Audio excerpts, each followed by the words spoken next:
विद्यार्थियों जोहार, जय हिंद, वंदे मातरम। विद्यार्थी विनोद के इस चैनल पर आप सभी विद्यार्थियों का स्वागत है। आज मैं कक्षा 12 के राजनीतिक विज्ञान विषय से दो ध्रुवीयता का अंत, ये अध्याय का नाम है। इस अध्याय से मैंने कुछ महत्वपूर्ण प्रश्नों का चुनाव किया है। उन प्रश्नों के उत्तर भी इस वीडियो में हैं, तो आप इस वीडियो को ध्यान से देखें और इस महत्वपूर्ण विषय को समझने का प्रयास करें। तो आइए चलते हैं उन महत्वपूर्ण प्रश्नों और उसके उत्तर की ओर। NCERT की पुस्तक के नए पाठ्यक्रम के अनुसार यह अध्याय 1 है और पुराने पाठ्यक्रम में अध्याय 2 में है, और पाठ का नाम है दो ध्रुवीयता का अंत। ये 12वीं कक्षा के राजनीतिक विज्ञान से है। तो पहला प्रश्न इसी ध्रुवीयता से संबंधित है कि दो ध्रुवीयता से आप क्या समझते हैं। द्वितीय विश्व युद्ध के बाद अपने मतभेदों के कारण विश्व दो खेमों में या समूहों में बंट गया था। एक ओर अमेरिका विश्व में पूंजीवाद का समर्थन करता था, तो वहीं दूसरी ओर सोवियत संघ साम्यवाद का समर्थन। ऐसे में कुछ देशों की अगुवाई अमेरिका और कुछ देशों की अगुवाई यानी नेतृत्व सोवियत संघ कर रहा था। इसे ही दो ध्रुवीयता कहते हैं। अर्थात कुछ देश जो है सो अमेरिका के पूंजीवाद के समर्थन में आए। उन्हें लगता था कि पूंजीवाद से ही देश का विकास संभव हो सकता है, और कुछ वे अमेरिका के साथ आए। और जिन देशों को लगा कि नहीं, पूंजीवाद से नहीं बल्कि साम्यवाद ही विकास का सही तरीका है और इसी रास्ते से होकर देश का विकास संभव है, वो सोवियत संघ के साथ आए। और चूँकि दोनों ही द्वितीय विश्व युद्ध के बाद विश्व में दो महाशक्तियाँ थी, इसलिए पूरा जो विश्व है वो या तो अमेरिका के समर्थन में था और या तो सोवियत संघ के समर्थन में था। लेकिन कुछ ऐसे भी देश थे जो ना अमेरिका का समर्थन किए और ना ही सोवियत संघ का। लेकिन फिर भी बहुत सारे देश इन दोनों देशों में किसी न किसी एक का समर्थन किए। इसे ही दो ध्रुवीयता कहा गया। दूसरा प्रश्न है, मिखाइल गोर्बाचेव कौन थे। तो मिखाइल गोर्बाचेव का जन्म 1931 ईस्वी में हुआ। इन्हें सोवियत संघ के अंतिम राष्ट्रपति के रूप में भी जाना जाता है।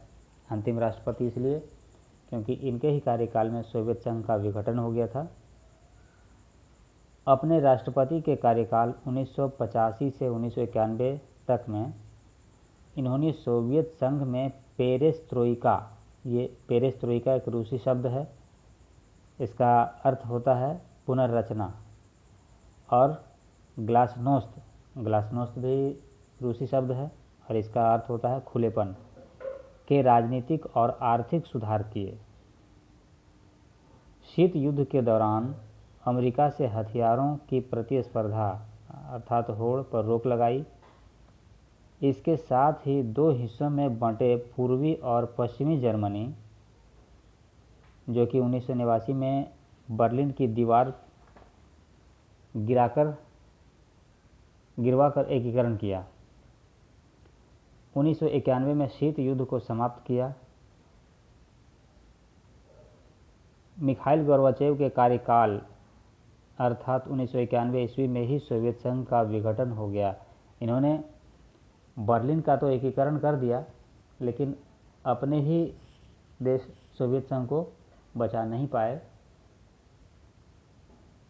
इसके फलस्वरूप इससे 15 छोटे बड़े देश स्वतंत्र हुए। 25 दिसंबर 1991 ईस्वी में मिखाइल गोर्बाचेव के सोवियत संघ के राष्ट्रपति के पद से इस्तीफा के साथ ही सोवियत संघ का विघटन हो गया। अर्थात 25 दिसंबर 1991 में जब वहाँ के राष्ट्रपति मिखाइल गोर्बाचेव ने अपना इस्तीफा दिया, अपना त्यागपत्र दिया, उसी त्यागपत्र के बाद सोवियत संघ का विघटन हो गया। तीसरा प्रश्न में है कि सोवियत संघ के विघटन के प्रमुख कारण स्पष्ट कीजिए। वे कौन से कारण थे जिसके चलते सोवियत संघ का विघटन हुआ, या सोवियत संघ के विघटन के लिए उत्तरदायी कारकों का उल्लेख करें। वही बात है, प्रश्न वही है, घुमा करके पूछा गया है, अलग अलग तरीके से पूछा गया है। तो विश्व की दूसरी सबसे बड़ी महाशक्ति सोवियत संघ का अचानक बिखर जाने की घटना बड़ी ही रोचक और अचंभित करने वाली है, क्योंकि दूसरे विश्व युद्ध के बाद पूरे विश्व में दो ही महाशक्ति थी, एक अमेरिका और दूसरा रूस। ऐसे में दूसरी सबसे बड़ी महाशक्ति होने के बावजूद भी सोवियत संघ का बिखर जाना, और एक नहीं बल्कि अनेक देशों में बिखर जाना, ये एक बड़ी ही रोमांचकारी घटना है और इसके कई कारण हैं। आइए उन सभी कारणों को हम लोग धीरे धीरे एक एक करके देखें।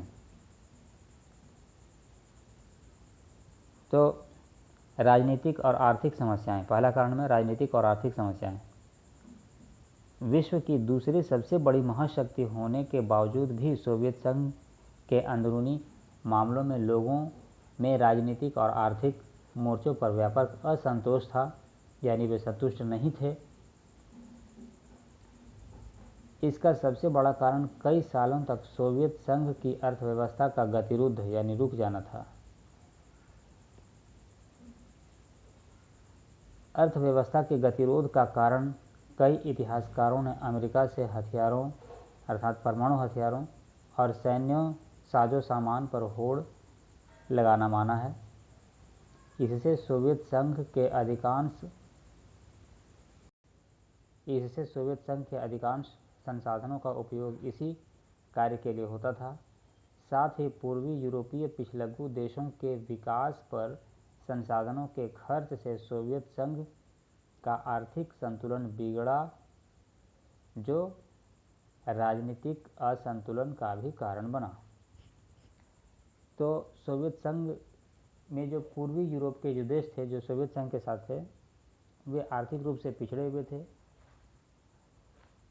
और सोवियत संघ के महत्वपूर्ण संसाधनों का जो उपयोग है वो उन देशों के विकास के लिए हो रहा था जो सोवियत संघ के कुछ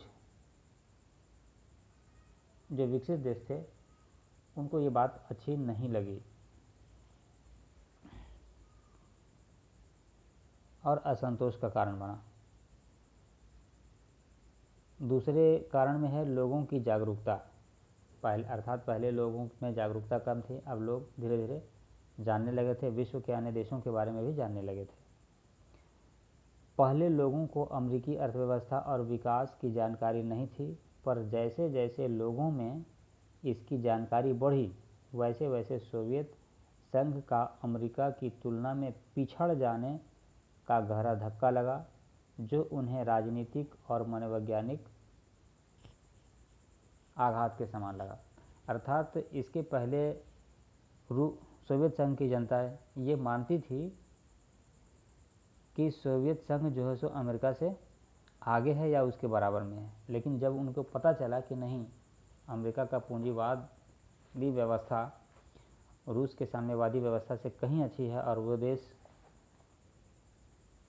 सोवियत संघ से विकास दर में आगे है, तो उनको बहुत ही गहरा धक्का लगा। अगला कारण है कम्युनिस्ट पार्टी का शासन और एकाधिकार भ्रष्टाचार। सोवियत संघ पर कम्युनिस्ट पार्टी ने लगातार 70 सालों तक राज किया, जिससे अब ये जनता के प्रति जवाबदेह नहीं रह गई। साथ ही गतिरोध शासन और नौकरशाही ने व्याप्त भ्रष्टाचार से लोग खिन्न हो गए थे।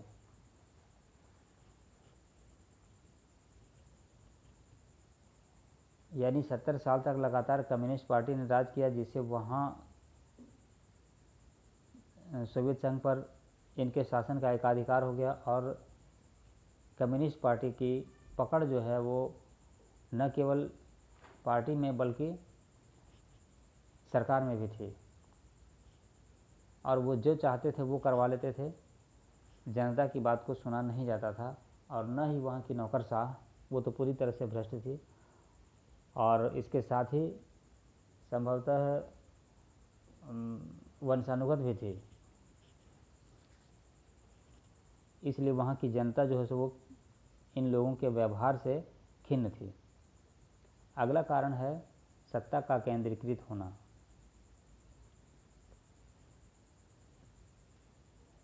सोवियत संघ विश्व में क्षेत्रफल की दृष्टि से सबसे विशाल देश है।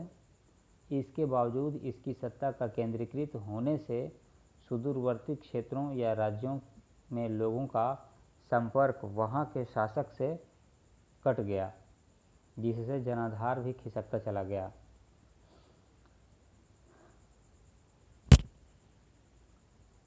अगला कारण है मिखाइल गोर्बाचेव से अत्यधिक अपेक्षाएं। क्योंकि मिखाइल गोर्बाचेव ने पुनर्रचना और खुलापन तो लाया व्यापार में और प्रशासनिक क्षेत्र में उसको पुनर्रचित थी फिर से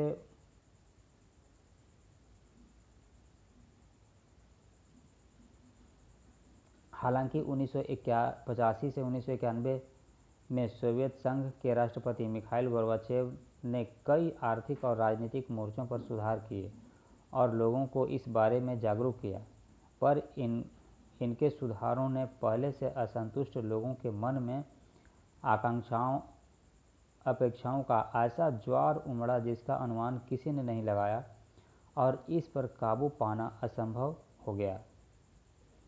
जनता के एक तबके का मानना था कि गोर्बाचेव को ज़्यादा तेज़ी से सुधारात्मक कदम उठाने चाहिए, जो बहुत धीमा है। इस धीमे कदम से लोगों को उतना फ़ायदा नहीं हो रहा, परिणाम स्वरूप जनता में असंतोष बढ़ा। इसके विपरीत कम्युनिस्ट पार्टी और नौकरशाह के विशेषाधिकार में कमी आने से ये लोग भी मिखाइल गोर्बाचेव से असंतुष्ट हो गए। अर्थात एक तरफ जनता को उनकी इच्छा के अनुसार परिणाम नहीं मिलने पर उन्होंने असंतुष्टि जताई और दूसरी तरफ नौकरशाह यानी वहाँ के जो सरकारी कर्मचारी थे और कम्युनिस्ट पार्टी के लोग थे, उनके विशेषाधिकारों में कमी आई। तो इस कमी के आने से वहाँ के नौकरशाह और कम्युनिस्ट पार्टी के लोग भी मिखाइल गोर्बाचेव से असंतुष्ट हो गए। अगला कारण है राष्ट्रवादी भावनाओं और संप्रभुता की इच्छा का उभार। इन सारी घटनाओं के बाद भी संभवतः सोवियत संघ का विघटन नहीं हुआ होता, पर एक घटना ने सभी इतिहासकारों का ध्यान खींचा और वह घटना थी जनता में अपनी राष्ट्रीयता और संप्रभुता की भावना का उदय होना। क्षेत्रफल की दृष्टि से सोवियत संघ का विस्तार बहुत बड़ा था, जो इसे धार्मिक और नस्ली रूप से भी अलग करती है। अतः इन भावनाओं के विकास ने लोगों को आंदोलित किया और वे अपने लिए अलग राष्ट्र की मांग और आंदोलन कर दिए। साथ ही सोवियत संघ के कुछ समृद्ध गणराज्य जो पिछड़े और गरीब राज्यों को सोवियत संघ पर बोझ मानते थे और उनसे संसाधनों का वितरण नहीं चाहते थे। अतः समृद्ध गणराज्यों में रूस, यूक्रेन, जॉर्जिया और बाल्टिक क्षेत्र पर सबसे अधिक असर पड़ा। परिणाम स्वरूप सोवियत संघ का विघटन हो गया। तो इस प्रकार हम देखते हैं कि सोवियत संघ के विघटन के कई कारण रहे हैं, कोई एक कारण नहीं था। इन सारे कारणों के कारण सोवियत संघ का विघटन हो गया, क्योंकि वहाँ के का प्रशासन तंत्र इन सारे कारणों पर उचित कार्रवाई या समाधान नहीं कर सका। फलतः सोवियत संघ का 1991 में विघटन हो गया। अब चलिए चलते हैं अगले प्रश्न की ओर, और इस प्रश्न में हम लोग देखेंगे कि भारत और सोवियत संघ के संबंधों की विवेचना करें। कैसा था भारत और सोवियत संघ का संबंध। तो शीत युद्ध के दौरान भारत और सोवियत संघ के संबंध बहुत गहरे थे। सोवियत संघ ने भारत को हर संकट की घड़ी में एक अच्छे और सच्चे मित्र की भांति मदद की है। कई ऐसे अवसर आए जब भारत राजनीतिक और आर्थिक रूप से संकट में था, तो उस समय सोवियत संघ ने शेष विश्व की कोई भी परवाह या चिंता किए बिना भारत का साथ दिया और संकट से उबारा भी। इनमें कुछ निम्नलिखित कारण इस प्रकार हैं। आर्थिक कारण, सोवियत संघ ने संकट में कई सार्वजनिक क्षेत्रों की कंपनियों को लगाने में भारत की तब मदद की जब अमेरिका जैसे महाशक्ति वाला देश हमारे विरुद्ध था। इसमें भिलाई, बोकारो और विशाखापत्तनम के इस्पात कारखानों तथा भारत हैवी इलेक्ट्रिकल्स जैसे बड़े बड़े कारखाने शामिल हैं। भारत की विदेशी मुद्रा के संकट के समय भी सोवियत संघ ने रुपये को माध्यम बनाकर हमारे साथ व्यापार किया। चूँकि हमारी मुद्रा रुपया है, इसलिए विदेशी मुद्रा के संकट के समय सोवियत संघ ने हमारे साथ रुपये में कारोबार किया। तो इससे भारत ने भी ईंधन तेल अर्थात पेट्रोलियम और प्राकृतिक गैस की अपनी आवश्यकता की आपूर्ति हेतु सोवियत संघ से अधिकाधिक तेल का आयात किया। भारत ने भी उसका आर्थिक रूप से सहयोग किया, वहाँ से खरीदारी अधिकतम तेलों की। राजनीतिक कारण, सोवियत संघ कश्मीर के मामले में भी संयुक्त राष्ट्र संघ में भारत का खुला समर्थन किया, जबकि चीन और अमेरिका ने इसका विरोध किया था। 1971 में पाकिस्तान से युद्ध के समय भी अमेरिका जैसे महाशक्ति के विरुद्ध सोवियत संघ ने भारत का न केवल समर्थन किया अपितु सैन्य शक्ति से भी सहायता की। क्योंकि 1971 में जब भारत और पाकिस्तान का युद्ध हो रहा था बांग्लादेश को अलग करने के बारे में, उस समय पाकिस्तान की मदद अमेरिका कर रहा था और ऐसे में भारत की मदद करने के लिए रूस आया, जिससे अमेरिका को पीछे हटना पड़ा।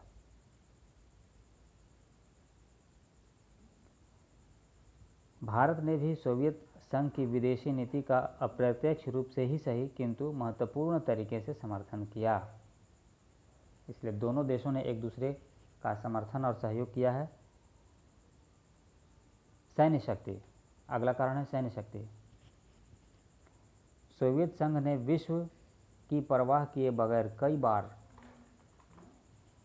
सोवियत सैनिक साजो सामान सहित सैन्य टेक्नोलॉजी भी भारत को दिए। भारत भी अपनी सामरिक सुरक्षा हेतु अपनी आवश्यकता का सर्वाधिक हथियार सोवियत संघ से ही लेता है। आज भी लगभग 60 से 70% या उससे भी कहीं ज़्यादा जो भारत में हथियार आते हैं वो सोवियत संघ से आते हैं या उनकी टेक्नोलॉजी से भारत में बनते हैं। अब सांस्कृतिक संबंध, हिंदी फिल्मों और भारतीय संस्कृति सोवियत संघ में बहुत ही लोकप्रिय है। अमिताभ बच्चन, राजकुमार, मिथुन चक्रवर्ती सहित कई भारतीय लेखक और कलाकार सोवियत संघ में काफ़ी लोकप्रिय हैं और समय समय पर वहाँ की यात्राएं भी करते हैं। इसलिए हम उपरोक्त संबंधों से ये निश्चयपूर्वक कहा जा सकता है कि भारत और सोवियत संघ का संबंध एक सच्चे मित्र का है, जो हर संकट में एक दूसरे का साथ देता है और समर्थन करता है।